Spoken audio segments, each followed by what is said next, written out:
Assalamualaikum warahmatullahi wabarakatuh. Bismillahirrahmanirrahim. Wassalatu wassalamu ala rasulillah.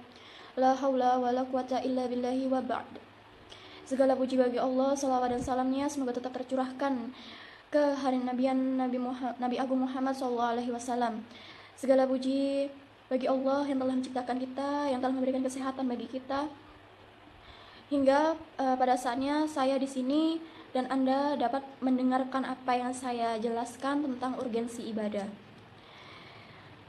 Baiklah, di sini saya akan mencoba menjelaskan tentang urgensi ibadah, apa itu yang dimaksud dengan ibadah, definisinya, keutamaannya, bentuknya, macam-macamnya, dan contoh-contohnya.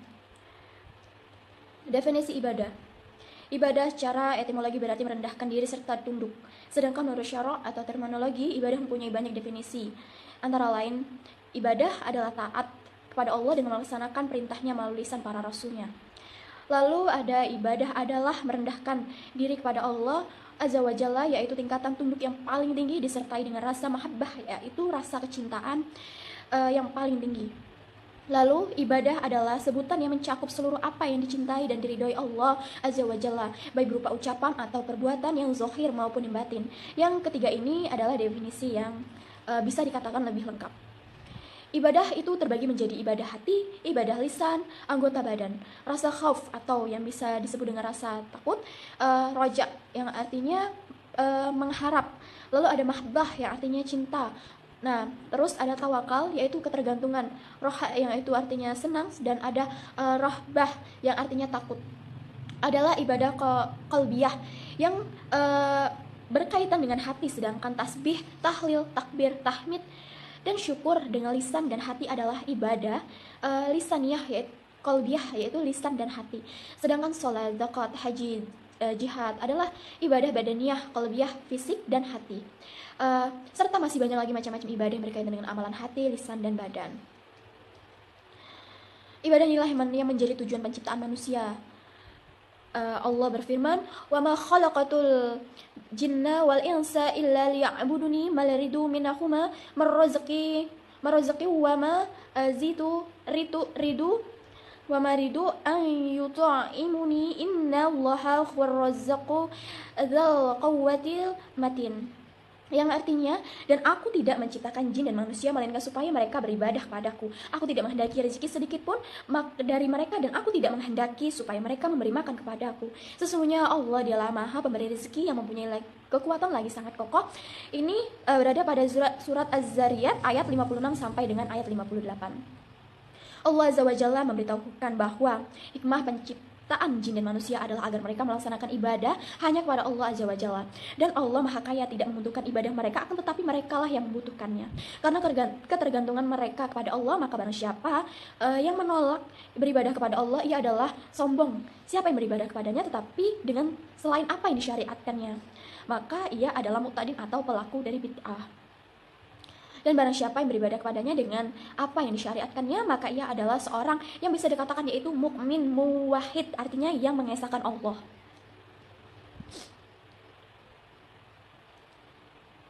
Baik, lanjutnya itu ibadah itu ada yang namanya ibadah mahdoh, yang artinya adalah ibadah murni, ibadah ditunjukkan oleh 3 ciri. Yang pertama itu ibadah mahdoh adalah amal dan ucapan yang merupakan jenis ibadah sejak asal penetapan dari dalil syariat.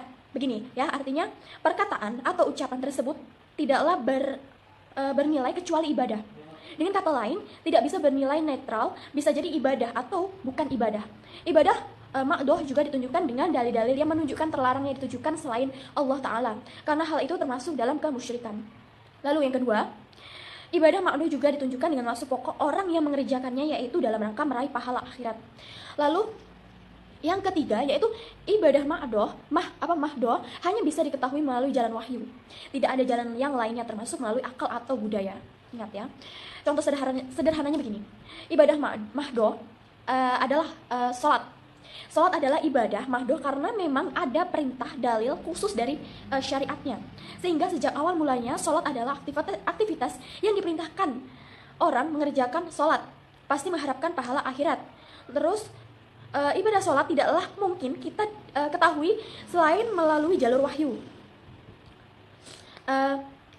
Rincian berapa kali sholat, kapan saja, berapa rakaat, gerakannya, bacaannya, dan seterusnya hanya bisa diketahui melalui penjelasan Nabi Shallallahu Alaihi Wasallam, bukan hasil dari aktivitas dan olah pikiran dari diri kita sendiri. Lalu contohnya itu gini ya, dalam penjelasan ini tadi ada tuntutannya memang dalam sholat, dalam gerakan ataupun dalam bacaan. Dalam gerakan, contohnya saja imam kita harus mengikuti 4. Lalu yang kedua itu ibadah ghairu mahdhah, yang artinya ibadah yang tidak murni. Ibadah memiliki pengertian yang berkebalikan dari 3 ciri di atas dari ibadah mahdhah. Sehingga ibadah ghairu mahdhah dicirikan dengan yang pertama, ibadah yaitu seperti perkataan dan perbuatan tersebut pada asalnya bukanlah ibadah, akan tetapi berubah status menjadi ibadah karena terlihat dan menimbang niat pelakunya. Kedua, maksud pokok perbuatan tersebut adalah memenuhi urusan atau kebutuhan yang bersifat duniawi, bukan untuk meraih pahala di akhirat. Ketiga, amal perbuatan tersebut bisa diketahui dan dikenal meskipun tidak ada wahyu dari para rasulnya. Contoh sederhana dari ibadah ghairu mahdhah adalah seperti aktivitas malam, makan ya.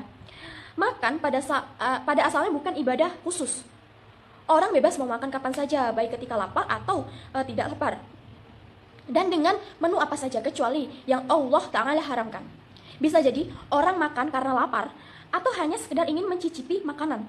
Akan tetapi, aktivitas makan tersebut bisa berpahala ketika pelakunya meniatkan agar memiliki kekuatan, yaitu supaya tidak lemas untuk melaksanakan sholat dan berjalan menuju masjid. Ini ciri pertama. Lalu berdasarkan ciri kedua, kita pun mengetahui bahwa maksud pokok ketika orang makan adalah untuk memenuhi kebutuhan pokoknya, yaitu kebutuhan primer dalam hidupnya, sehingga dia bisa menjaga keberlangsungan hidupnya. Selain itu, manusia tidak membutuhkan wahyu untuk bisa mengetahui pentingnya makan dalam hidup ini. Ini ciri yang ketiga, tanpa wahyu orang sudah bisa mencari makan. Berdasarkan penjelasan di atas, ibadah mahdhah disebut juga dengan ad-din, yaitu urusan agama. Sedangkan ibadah ghairu mahdhah disebut juga dengan ad-dunya, yaitu urusan dunia. Sebagaimana ibadah mahdhah juga disebut dengan al-ibadah, yaitu ibadah. Sedangkan ibadah ghairu mahdhah disebut dengan al-adah, yaitu adat kebiasaan. Bentuk ibadah. Bentuk ibadah itu ada yang vertikal dan ada yang horizontal. Yang ibadah vertikal ini habibun minallah, yang mana ibadah yang berkaitan dengan, yang berhubungan dengan Allah Ta'ala. Ibadah vertikal adalah ibadah yang dilakukan seorang hamba kepada Tuhannya, baik itu dilakukan di tempat ibadah maupun di luar dari tempat ibadah, yang dilakukan di tempat ibadah seperti sholat 5 waktu, sholat Jumat, tarawih, dan tahajud. Sedangkan ibadah yang bisa dilakukan di luar tempat ibadah seperti puasa, membaca Al-Quran, berzikir dalam perjalanan, dan nilai ibadahnya itu tergantung keikhlasan dari hambanya dan Tuhannya.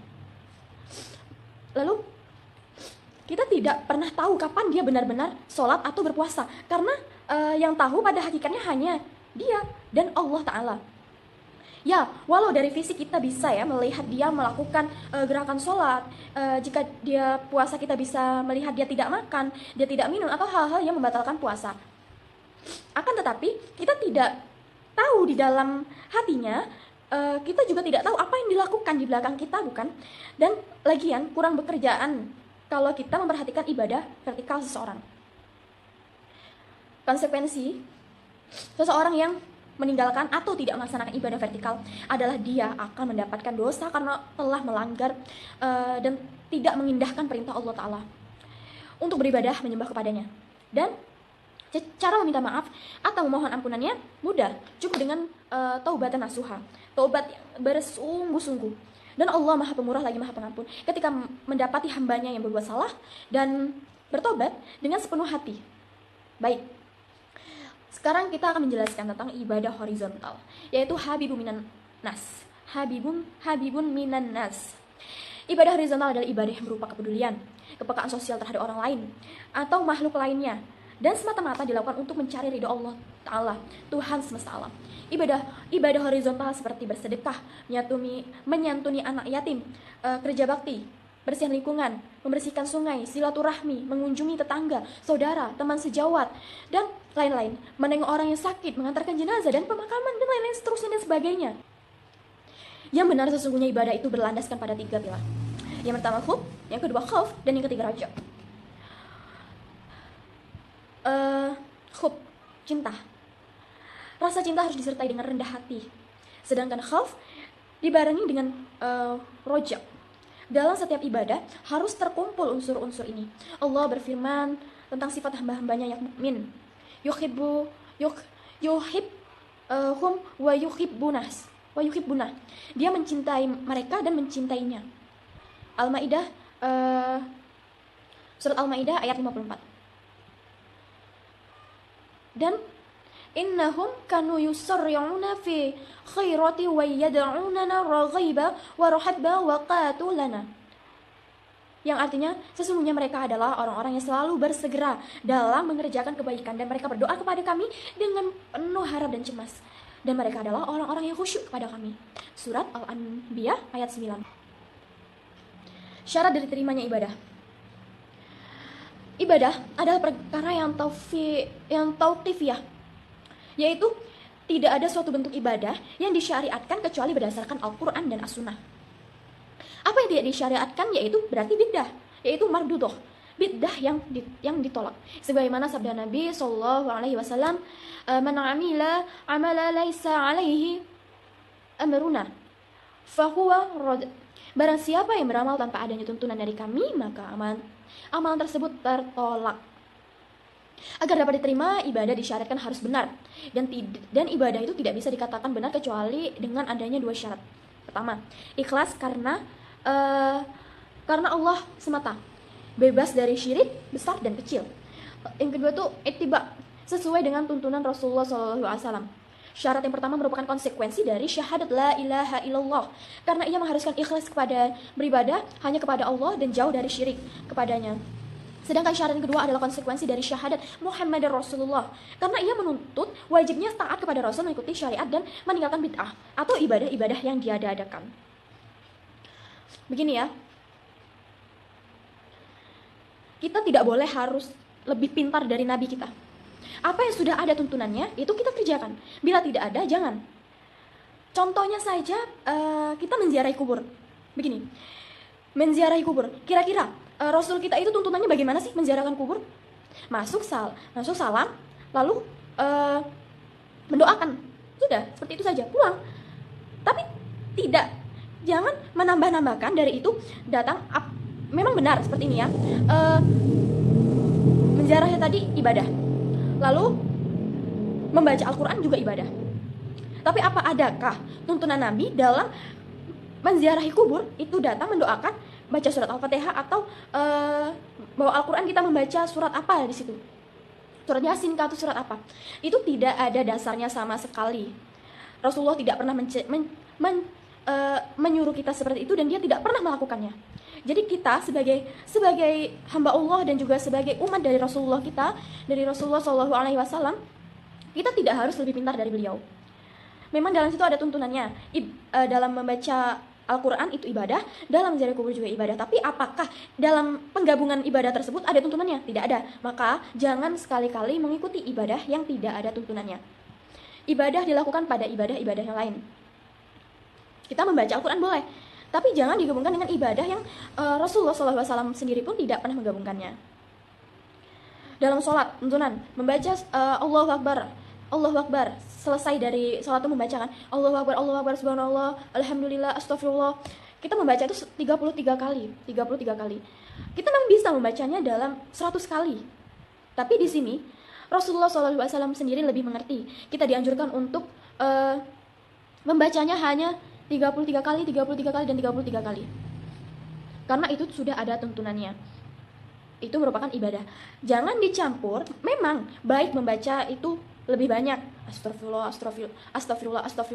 Dan dalam tuntunannya juga Rasulullah jika membaca astagfirullah di situ astagfirullah saja, tidak menambahkan astagfirullahalazim, tidak. Rasulullah hanya mengajarkan astagfirullah saja setelah sholat. Itu dalam hadis yang pernah saya dengar. Allah Subhanahu wa taala berfirman, "Bala ya man aslama wajhahu lillahi wa huwa muhsina falyahu juruhu 'inda rabbihi wa la khuffa 'alaihi wa la hum yahzanun. Allah demikian bahkan barang siapa menyerahkan diri sepenuhnya kepada Allah dan dia berbuat kebajikan, maka baginya pahala di sisi Rabb-Nya dan tidak ada rasa takut pada mereka dan mereka tidak bersedih hati. Aslama wajhahu artinya menyerahkan diri. Itu memurnikan ibadah kepada Allah.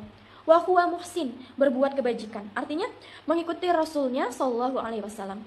Syekhul Islam mengatakan, inti agama ada dua pilar, yaitu kita tidak beribadah kecuali hanya kepada Allah dan tidak beribadah kecuali dengan apa yang Dia syariatkan, tidak dengan bid'ah. Sebagaimana Allah berfirman, "Faman kana yarju liqa'a rabbih falyakhl amala shalihan wa la yushri bi ibadati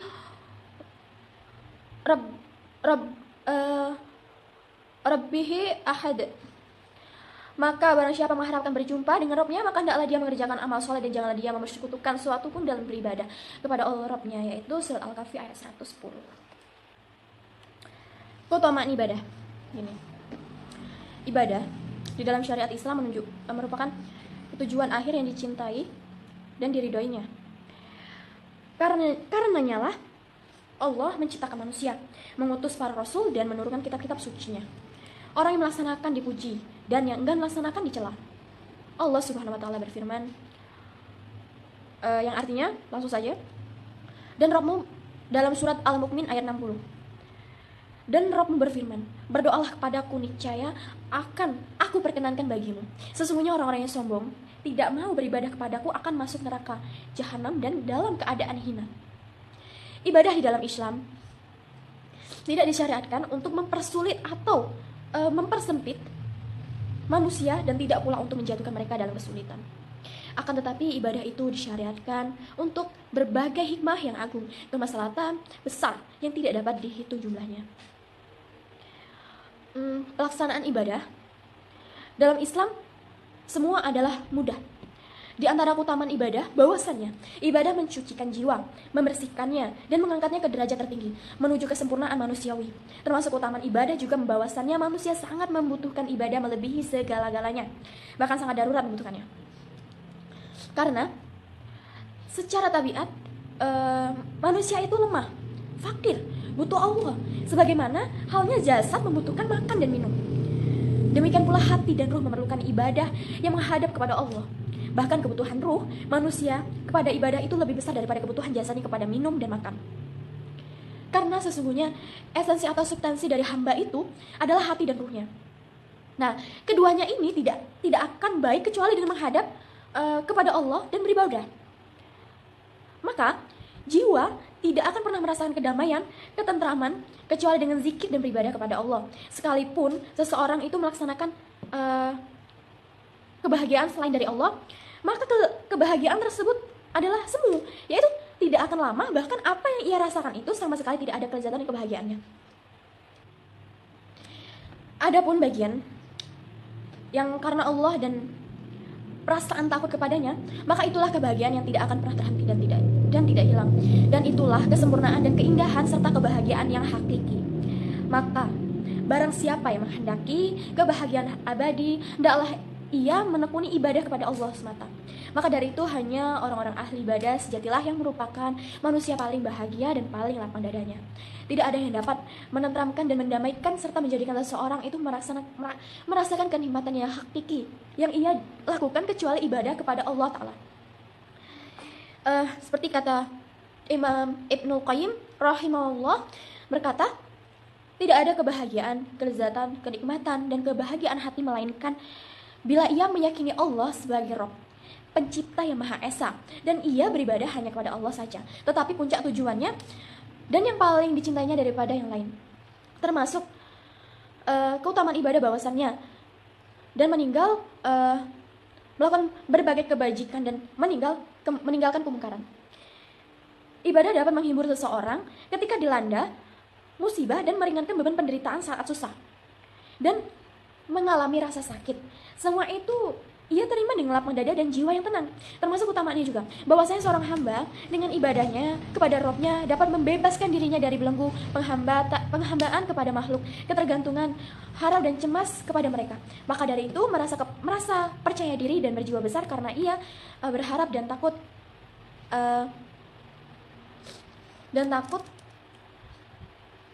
gini ya. Maka dari itu ia merasa percaya diri dan berjiwa besar karena ia berharap dan takut hanya kepada Allah saja. Jadi keutamaan ibadah yang paling besar, bahwasanya ibadah merupakan sebab utama untuk meraih keridhaan Allah untuk masuk surga dan selamat dari siksa neraka. Baik, di sini saya akan menekankan sekali lagi. Saya akan membacakan surat Al-Maidah ayat 3 yang berbunyi, Al-yawma akmaltu lakum dinakum wa atmamtu alaikum ni'mati wa raditu lakum al-islam dinah.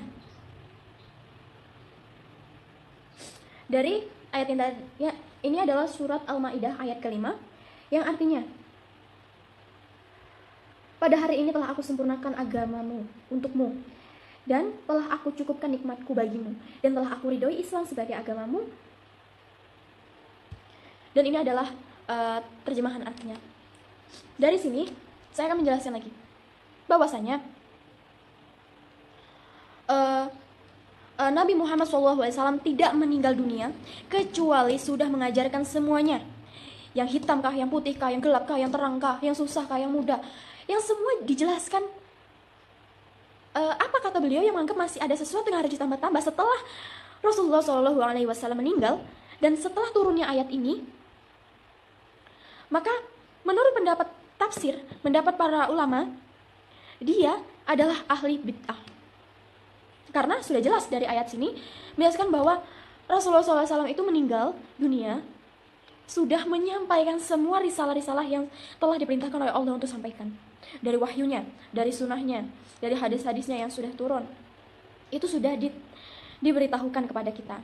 Jadi untuk kita semua cukuplah bagi kita untuk menambah apalagi mengurangi dari apa yang sudah dituntunkan oleh Nabi. Kita boleh mencampurkan ibadah dengan ibadah, tapi pada dasarnya harus mengikuti yang itu tuntunan dari Nabi kita, Nabi Muhammad SAW. Bila kita mencampur ibadah dengan ibadah yang tanpa ada tuntunan dari dia, berarti kita merasa sok pintar darinya. Kita menganggap bahwa kita lebih benar, bukan? Seperti itu, karena anggapan kita ibadah digabung dengan ibadah baik. Tapi pada dasarnya Allah dan Rasulnya lebih tahu. Ibadah A dikerjakan dan B juga dikerjakan, tapi pada saat yang telah ditentukan. Seperti yang telah saya jelaskan tadi, seperti ziarah kubur. Ziarah kubur kalau ada tuntunan Nabi, ya kita datang, mengucap salam, lalu hanya mendoakan saja dan pulang. Itu yang menurut tuntunan dari Rasul kita. Lalu selebihnya kalau sampai membawa Al-Quran, membaca surah-surah di situ, sedangkan dalam situ Rasul kita tidak pernah mengajarkannya dan tidak ada satu dalil pun yang menunjukkan bahwa Rasulullah SAW membaca surat-surat Al-Quran di situ. Jadi kita sebagai umatnya, sebagai hamba Allah, itu kita diwajibkan untuk mengikuti apa yang sudah ditetapkannya, yang sudah diajarkannya. Kita tidak perlu lagi menambah dan mengurangi. Cukup agama yang sudah dituntunkan, ibadah-ibadah yang sudah diberikan, itu kita lakukan. Bila ada larangan dari apa yang diajarkan, apa yang diberitahukan oleh Nabi kita dan oleh Tuhan kita Allah Subhanahu Wa Taala, maka kita harus mengimani, mengikuti tanpa ada tanda tanya. Mungkin sampai di sini saja teman-teman penjelasan dari saya. Saya mohon maaf sebesar-besarnya bila ada salah kata. Kepada teman saya minta maaf. Kepada Allah saya benar-benar mohon ampun. Dari penjelasan saya dengan urgensi ibadah, mungkin dari teman-teman ada yang tidak sepaham atau tidak mengerti dari penjelasan saya mohon maaf. Karena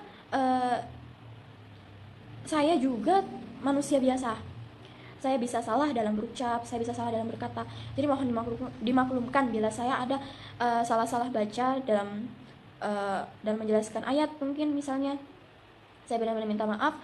Wallahu a'lam atas apa yang telah saya beritahukan. Saya ini penjelasan saya yang saya tahu dari ceramah-ceramah yang pernah saya dengar, dari penjelasan-penjelasan yang pernah saya dengar dari dosen saya, maupun dari kajian-kajian yang pernah saya ikuti. Saya akhiri, wassalamualaikum warahmatullahi wabarakatuh.